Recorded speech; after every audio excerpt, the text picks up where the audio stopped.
Bienvenue dans l'émission La vérité de l'Évangile avec Andrew Womack, un ministère d'enseignement qui se concentre sur l'amour et la grâce inconditionnelle de Dieu. Lorsque vous êtes né de nouveau en Jésus-Christ, vous avez reçu en vous la provision à tous vos besoins. Et le reste de la vie chrétienne consiste à apprendre à se reposer dans ce que Jésus a déjà fait. Nous possédons déjà ces choses et nous devons nous reposer dans ce que Jésus a déjà fait. Et maintenant, voilà Andrew. Bienvenue dans notre émission La vérité de l'Évangile. Aujourd'hui, je continue à enseigner sur le fait que vous avez déjà tout ce que Jésus a obtenu pour vous. C'est déjà en vous. C'est un fait accompli. Tout ce que vous avez à faire, c'est apprendre à le recevoir. Il y a une grande différence entre le fait de supplier Dieu pour recevoir quelque chose que vous n'avez pas et le fait d'apprendre à libérer quelque chose qu'il vous a déjà donné. Et c'est le sujet de cet enseignement intitulé « Vous l'avez déjà ». Nous commençons donc notre 4e semaine d'enseignement sur ce sujet et je n'ai tout simplement pas le temps de retourner en arrière pour faire une synthèse de tout ce que j'ai déjà dit. Mais je peux vous assurer que c'est puissant. Si vous ne comprenez pas les vérités dont j'ai parlé ces 3 dernières semaines, je peux vous garantir que ça aura un effet radical sur la façon dont vous recevez de Dieu. La raison pour laquelle la plupart des gens n'expérimentent pas le meilleur de Dieu n'est pas parce qu'il n'est pas bon, ni parce qu'il ne désire pas nous bénir, mais c'est parce qu'ils ne comprennent pas que Dieu a déjà fait sa part et que c'est maintenant à nous de croire et de manifester la puissance de Dieu. Permettez-moi de revenir en arrière et de répéter certaines choses que j'ai mentionnées la semaine dernière. J'aimerais souligner quelques idées cette semaine et lorsque je disais que vous avez déjà tout ce dont vous pourriez avoir besoin, la plupart des gens ne peuvent pas l'accepter parce qu'ils limitent ce qu'ils pensent être la réalité à ce monde physique, à ce qu'ils peuvent voir, goûter, entendre, sentir, ressentir, et ils pensent que c'est ce qu'est la réalité. Ce que j'enseignais durant les derniers jours de la semaine passée, c'est qu'il y a tout un monde spirituel qui existe autour de nous. Et pas seulement à l'extérieur, mais aussi à l'intérieur de nous. Il n'y a pas que votre corps physique et votre partie mentale et émotionnelle. Il y a aussi un vous spirituel que la plupart des gens ne reconnaissent pas. Par conséquent, puisqu'ils ignorent cela et qu'ils ne réalisent pas qu'une partie de leur être est spirituelle, ils ne se fient qu'à ce qu'ils voient, goûtent, entendent, sentent et ressentent. S'ils se sentent mal, s'ils se sentent découragés, ils pensent « Eh bien, je ne peux pas y faire grand-chose ». Et la vérité est que dans votre esprit, Galates chapitre 5, verset 22, dit que vous avez l'amour, la joie, la paix, et cela en tout temps. C'est constant. Tout ce temps que vous passez à dire à quel point vous êtes déprimé et découragé, si vous êtes né de nouveau, si Jésus est venu vivre à l'intérieur de vous, alors votre esprit est en train de louer, de rendre grâce à Dieu et de se réjouir. Et il y a des gens qui disent « Mais je ne peux pas croire cela. Pourquoi ? Parce que vous ne pouvez pas le ressentir. Si vous croyez qu'il n'existe rien au-delà de ce que vous pouvez ressentir, cela ne change pas pour autant la réalité. Cela affecte seulement votre perception de la réalité. Et je peux vous dire que la plupart des gens, même la plupart des chrétiens, ignorent qu'il y a un monde spirituel autour d'eux, avec des anges, des démons, il se passe toutes sortes de choses dans le domaine spirituel. Et pas seulement autour de vous, mais à l'intérieur de vous également. La manière dont nous percevons ces choses est au travers de la parole de Dieu. C'est ce dont je parlais la semaine dernière. Comment comprendre que vous l'avez déjà alors que tout dans le domaine physique dit que non, vous ne l'avez pas? Comment harmoniser ces deux choses? En reconnaissant tout simplement que la réalité ne se limite pas seulement au domaine physique. Il y a un domaine spirituel et voici ce que fait la foi. Voici 2 affirmations que j'ai faites à de nombreuses reprises au cours de cette série car elles ont révolutionné ma vie. La foi ne fait pas agir Dieu. Dieu a déjà agi par grâce. Ce que fait la foi, c'est de se saisir et de s'approprier ce que Dieu a déjà pourvu. Si Dieu l'a déjà donné, alors comment pouvez-vous douter que vous allez l'obtenir?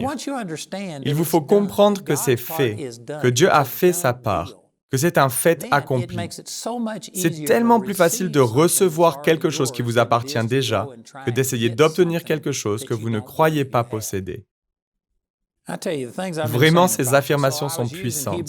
Donc, j'ai déjà mentionné Hébreux chapitre 11, verset 1, qui dit « La foi, c'est la ferme assurance des choses qu'on espère, la démonstration de celles qu'on ne voit pas. » J'ai aussi cité 2 Rois chapitre 6, où Élisée a prié pour son serviteur parce qu'après être sorti, il a vu que l'armée syrienne avait complètement entouré leur ville. Ils étaient venus les capturer parce qu'ils avaient divulgué les plans de bataille du roi de Syrie au roi d'Israël. Donc le serviteur a paniqué et Élisée a dit, « N'aie pas peur car ceux qui sont avec nous sont plus nombreux que ceux qui sont avec eux. » Dans le domaine naturel, si vous croyez que la seule réalité est ce monde physique et visible, alors vous pourriez dire qu'Élisée a menti. Mais il n'a pas menti parce qu'il y a plus à notre réalité que le seul monde physique. Dans le domaine spirituel, il y avait des chevaux et des chars de feu qui les entouraient de toutes parts. Donc Élisée a prié et a demandé à Dieu d'ouvrir les yeux du jeune homme, qui a ensuite perçu les choses du domaine spirituel. Il a pu voir tous ces anges, des dizaines de milliers d'anges qui les entouraient. Et s'ils avaient cela, la Bible dit que ce qu'ils avaient est inférieur à ce que nous avons en tant que croyants du Nouveau Testament. S'ils avaient des milliers et des milliers d'anges qui les entouraient, alors j'en ai bien davantage aujourd'hui et vous en avez également davantage autour de vous. Je vous garantis, Dieu est merveilleux. Mais vous ne pouvez pas toujours le voir dans le domaine physique. Vous devez vous fier à la parole de Dieu. La parole de Dieu est une fenêtre par laquelle vous regardez pour voir ce qui se passe dans le domaine spirituel. Et pas seulement le monde spirituel autour de vous, mais aussi à l'intérieur de vous. Qui êtes-vous? Que possédez-vous? Quelles sont vos capacités? La parole de Dieu vous révèle ces choses et la foi consiste à vous saisir de cette image que dépeint la Bible et à la croire. Il vous faut tendre la main et par la foi vous approprier ce que Dieu a déjà donné par grâce. La foi est simplement une réponse positive à ce que vous croyez que Dieu a déjà pourvu par grâce. Ces déclarations sont vraiment puissantes. J'aimerais illustrer ces propos en utilisant Daniel comme exemple. Dans Daniel chapitre 9, Daniel priait et demandait à Dieu une révélation au sujet de la prophétie que Jérémie avait donnée. Jérémie avait dit que les Israélites seraient en captivité pendant 70 ans. Il s'était déjà écoulé 70 ans et ils n'étaient toujours pas sortis de captivité. Donc il voyait une contradiction évidente. Voici la prophétie et voici ce que l'on vit, comment harmoniser les deux. Donc il priait et demandait une réponse. Je ne vais pas enseigner en détail sur cette partie-là, parce que ça prendrait beaucoup trop de temps. Ce n'est pas ce que je veux mettre en évidence, mais quoi qu'il en soit, c'est la raison de sa prière. Et dans Daniel chapitre 9, au verset 3, il dit « Je me suis tourné vers le Seigneur, Dieu, en le recherchant avec des prières et des supplications, en jeûnant et en me couvrant d'un sac et de cendres. J'ai prié l'Éternel mon Dieu et je lui ai fait cette confession. » Donc au verset 4, il commence à faire sa prière. Je ne vais pas prendre le temps de la lire en entier, mais elle se termine au verset 19. Donc du verset 4 au verset 19, si vous lisez ce passage, ça vous prendra environ 3 minutes, et vous verrez la prière qu'il a adressée. Il se repentait et disait « Dieu, nous avons mérité la captivité dans laquelle nous sommes, mais voici ta prophétie, tu en as déjà annoncé la fin, quelle est la réponse ?» Et voici ce que Dieu répond à Daniel au chapitre 9, verset 20.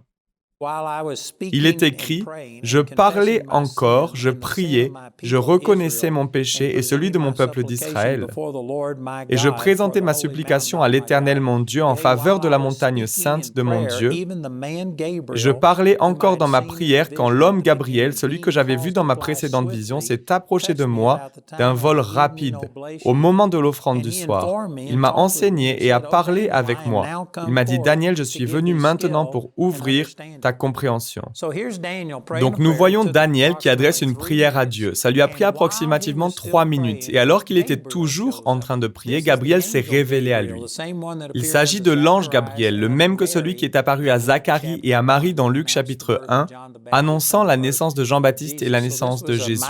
C'était un ange de Dieu puissant. Et le Seigneur a envoyé Gabriel répondre à la prière de Daniel.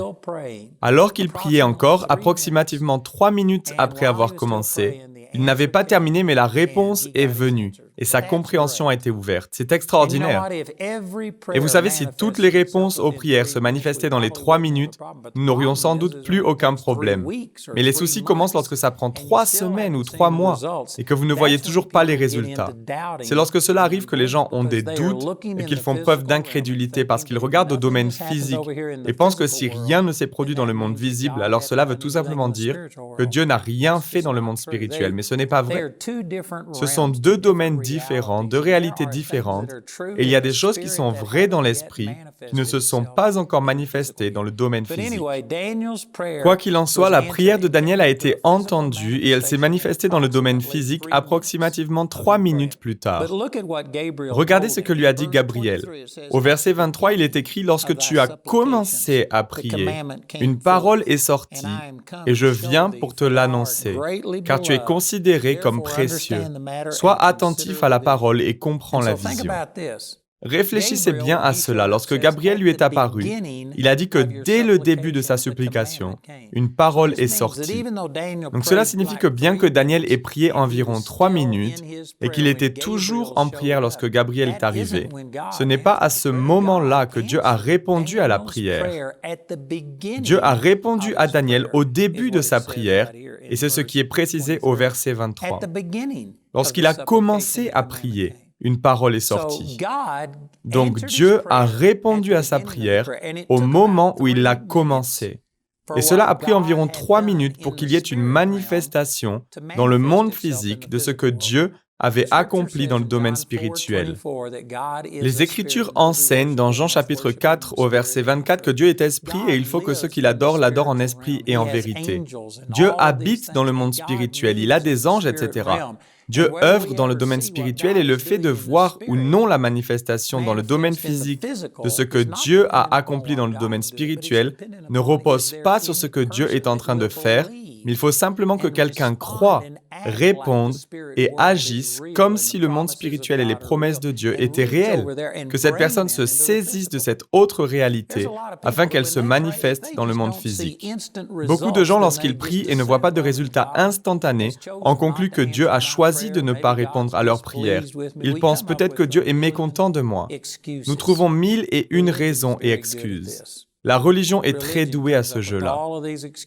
La religion invente tout un tas de raisons pour expliquer pourquoi Dieu n'a pas répondu à vos prières. Parce que vous n'avez pas jeûné, vous n'avez pas prié, vous n'avez pas vécu une vie suffisamment sainte, vous n'avez pas payé votre dîme. Nous inventons toutes ces choses afin d'expliquer le fait que nous ne voyons pas de manifestation physique. La vérité, c'est que si nous ne voyons pas de manifestation physique, ce n'est pas Dieu qui décide de ne pas nous bénir, c'est plutôt nous qui ne sommes pas prêts à nous tenir dans la foi. Les gens sont contrôlés et dominés par ce qu'ils ressentent et ce qu'ils voient plutôt que par ce qu'ils croient. Je suis direct, mais c'est la vérité. Donc, l'ange Gabriel a été envoyé au tout début de sa prière. Cela soulève plusieurs questions. Et c'est sur ces points-là que je veux mettre l'accent. Parce que vous voyez, si vous ne comprenez pas ces choses, vous allez tomber dans l'incrédulité. Si vous croyez par exemple, et c'est une affirmation que les gens utilisent souvent, que dans le domaine spirituel, le temps et la distance n'existent pas, et ce qu'ils essaient de dire, c'est que Dieu n'est pas limité. Dans le domaine spirituel, si Dieu décide quelque chose, alors voilà, c'est fait. Si vous croyez cela, alors imaginons que vous priez contre une douleur dans votre corps.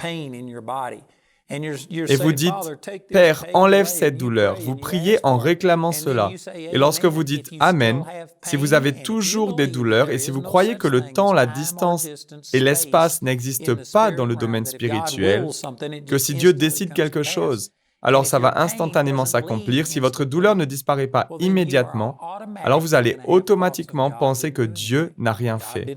Dieu n'a pas agi. Mais ici, nous avons un exemple biblique. Je le dis à nouveau, la parole de Dieu est comme un miroir ou comme une fenêtre au travers desquelles vous regardez dans le domaine spirituel. À quoi ressemble le monde spirituel? Vous ne pouvez pas le toucher ou le percevoir simplement par vos sens physiques, vos émotions ou autres. Il vous faut regarder au travers de la parole de Dieu. Et nous avons là des Écritures qui révèlent ce qui se passe dans le domaine spirituel. Il est dit que Dieu a répondu à une prière instantanément. Au début de sa supplication, Dieu a donné à Gabriel le commandement d'apporter la réponse à Daniel. Et il a fallu environ 3 minutes pour voir la manifestation de ce que Dieu avait déclaré. Cela révèle qu'il y a un délai. Ce n'était pas un long délai. La plupart des gens arriveraient sans doute à gérer 3 minutes si c'est tout ce qu'il fallait faire. Mais que se passe-t-il si ça prend plus longtemps? C'est à ce moment-là que les gens commencent à douter. Si vous croyez qu'il n'y a pas de temps, d'espace, de distance ou de délai, rien de tout cela dans le domaine spirituel, Si Dieu le veut, alors c'est accompli. Si vous croyez cela, vous allez être tenté par le doute lorsque vous priez pour quelque chose et que vous ne voyez pas la manifestation physique immédiate. Mais voici un récit biblique, une fondation scripturaire qui permet de dire que lorsque Dieu ordonne et libère sa puissance, cela peut prendre un certain temps pour que ce que Dieu a déclaré dans le domaine spirituel vienne se manifester dans le domaine physique. C'est vraiment merveilleux. Et je suis conscient que j'enfreins beaucoup de théologie religieuse. Il y a des gens qui croient que Dieu n'a aucune limite telle que le temps, l'espace, la distance. Ce serait une position théologique. Ils ont des titres ronflants pour ces choses. Mais me concernant, je crois ce que dit la parole de Dieu. C'est au travers de la parole de Dieu que je peux percevoir ce qui est vrai dans le domaine spirituel et comment le monde spirituel opère. Nous avons ici un précédent dans les Écritures. Dieu a donné un commandement et il a fallu environ 3 minutes pour que ce commandement se manifeste dans le monde physique. J'en ignore la raison, la Bible ne dit pas quel était le problème. Elle ne nous dit pas pourquoi Gabriel a mis 3 minutes à arriver. Peut-être qu'il devait faire ses valises, je n'en sais rien. Je ne préfère pas essayer de deviner puisque je ne sais pas. Peut-être qu'il arrivait de l'autre côté de l'univers et qu'il a parcouru des centaines de milliards d'années-lumière en 3 minutes. Je n'en sais rien. Ce n'est pas très important, c'est le principe dont je veux parler. C'est-à-dire que Dieu a donné à Gabriel le commandement d'aller révéler à Daniel l'interprétation de la prophétie de Jérémie, à propos de laquelle il posait des questions, et il a fallu environ 3 minutes à partir du moment où Dieu a parlé pour qu'il y ait une manifestation. Nous pouvons en tirer une leçon qui est la suivante, c'est que lorsque vous priez, si vous croyez pour la guérison, si vous exercez votre foi, vous prenez votre autorité et vous ordonnez à cette douleur de cesser, saviez-vous qu'il faut un certain temps à partir du moment où vous prononcez ces paroles jusqu'au moment où vous en voyez la pleine manifestation. Je ne connais pas toutes les raisons, j'en connais certaines et j'en parlerai au cours de cet enseignement, mais je ne comprends pas encore tout. Il y a des choses pour lesquelles je prie et je ne vois aucun résultat instantané. Mais je sais que Dieu est fidèle. Je sais que dans le domaine spirituel, les choses bougent et je continue à tenir dans la foi. Et si je ne me relâche pas et que je ne vacille pas dans ma foi, je crois que ce que j'ai obtenu dans le domaine spirituel se manifestera et dominera ce monde physique. C'est puissant. Donc, nous apprenons une leçon. C'est qu'il y a différentes raisons, même lorsqu'il n'y a aucune opposition de la part du diable, il est toujours possible que ce que Dieu a fait dans le monde spirituel prenne plus ou moins de temps à se manifester dans le monde physique. Maintenant, je voudrais couvrir le chapitre 10 du livre de Daniel. J'aime beaucoup utiliser Daniel comme exemple parce que lorsque je parle de la manière dont Dieu répond à mes prières, des moments où je vois la puissance de Dieu se manifester, parfois les gens vous mettent dans une catégorie en disant « c'est normal, Dieu vous aime davantage, vous êtes tout simplement plus loin que je ne le suis. » Et ils rejettent mon témoignage concernant la manière dont Dieu répond à mes prières, en disant « eh bien, je ne suis pas vous, je suis différent. » Ça ne fonctionne pas de la même manière pour moi. Vous êtes dans le ministère, vous avez une ligne directe avec Dieu. Et bien sûr, rien de tout cela n'est vrai. Toujours est-il que les gens mettent certaines personnes dans des catégories et ils pensent que vous n'avez tout simplement pas les mêmes problèmes et les mêmes obstacles qu'eux, et ils rejettent votre témoignage. Et voici le même homme, c'est Daniel qui adressait une autre prière, dans Daniel au chapitre 10. Et au vu de son expérience, on aurait pu imaginer qu'il obtienne de meilleurs résultats au chapitre 10 parce qu'il avait eu cette rencontre surnaturelle avec Gabriel qui est venu répondre à sa prière au chapitre 9. Il aurait pu obtenir de meilleurs résultats, mais ça n'a pas été le cas. Voici ce qui est écrit dans Daniel au chapitre 10, verset 2. À cette époque-là, moi, Daniel, j'ai été 3 semaines dans le deuil. Je n'ai mangé aucune nourriture raffinée, il n'est entré ni viande ni vin dans ma bouche, et je ne me suis pas parfumé jusqu'à la fin des 3 semaines. Cette fois-ci, il a prié et au lieu d'obtenir de meilleurs résultats, cela a pris 3 semaines. La première fois, cela a pris approximativement 3 minutes. Cette fois-ci, il a fallu 3 semaines. Si vous marchez avec le Seigneur depuis longtemps, vous avez sans doute fait ce genre d'expérience. Parfois, lorsque vous priez avant même d'avoir terminé votre prière, Dieu y répond et vous voyez la manifestation physique de cette prière. Alors qu'à d'autres moments, vous priez et il vous semble que ça traîne pendant longtemps. et vous ne comprenez pas. Si vous cheminez avec le Seigneur depuis assez longtemps, vous avez eu ce genre d'expérience. Parfois, les choses marchent relativement facilement, mais à d'autres moments, nos situations relèvent plutôt d'un combat. Alors, quelle est l'explication à cela? Continuons à lire.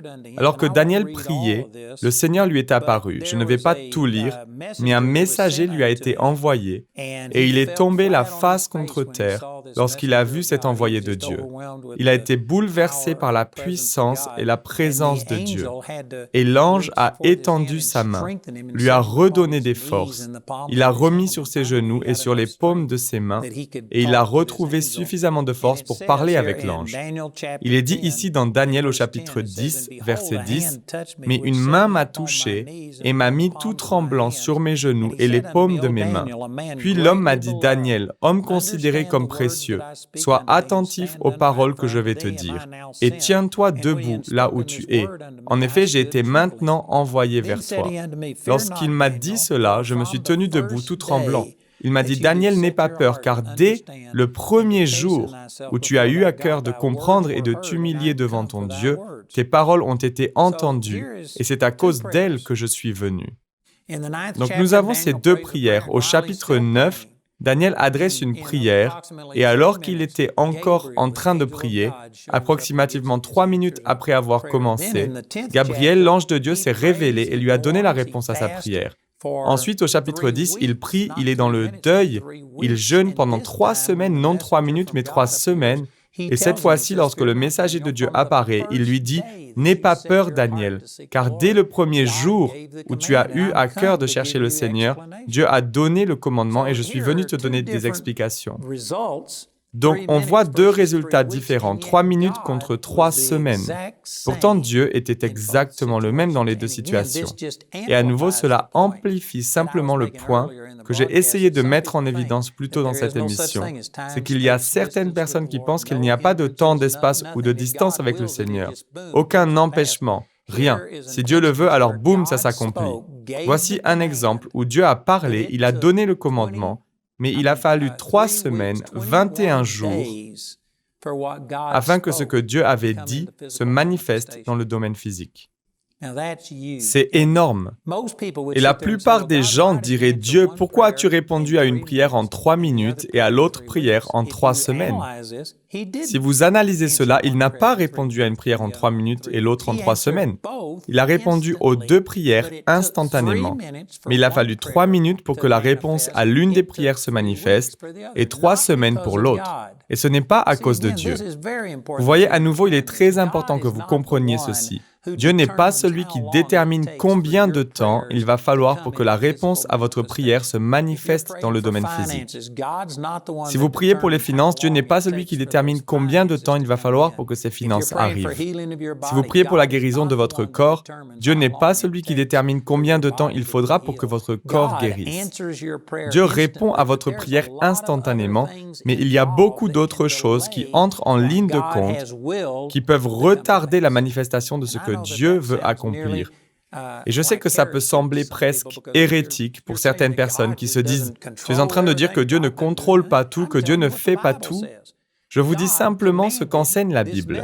Dieu a ordonné à ce messager de répondre à la prière de Daniel et il lui a fallu 3 semaines pour le faire. Je suis à court de temps aujourd'hui, mais lors de l'émission de demain, je vous montrerai pourquoi il a fallu 3 semaines pour que la réponse à sa prière se manifeste. Et je pense que cela va vraiment vous aider.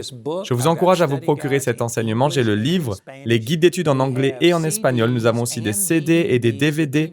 Les DVD sont tirés de notre émission télévisée. Et je vous garantis que si vous prenez cet enseignement dans son ensemble et dans son contexte, il pourra radicalement changer votre vie. Je pense que c'est l'un des sujets les plus importants que j'enseigne. Donc écoutez notre annonceur et appelez-nous ou écrivez-nous aujourd'hui. Le programme d'aujourd'hui fait partie de la série « Vous l'avez déjà ». Nous espérons que ce message vous a béni. Notre ligne téléphonique est ouverte aux heures indiquées à l'écran. Appelez-nous si vous avez des questions sur ce programme, si vous avez besoin de prière ou si vous désirez commander l'un de nos enseignements. Vous pouvez nous contacter au numéro qui s'affiche à l'écran. Ce programme a été rendu possible grâce au soutien financier de nos partenaires.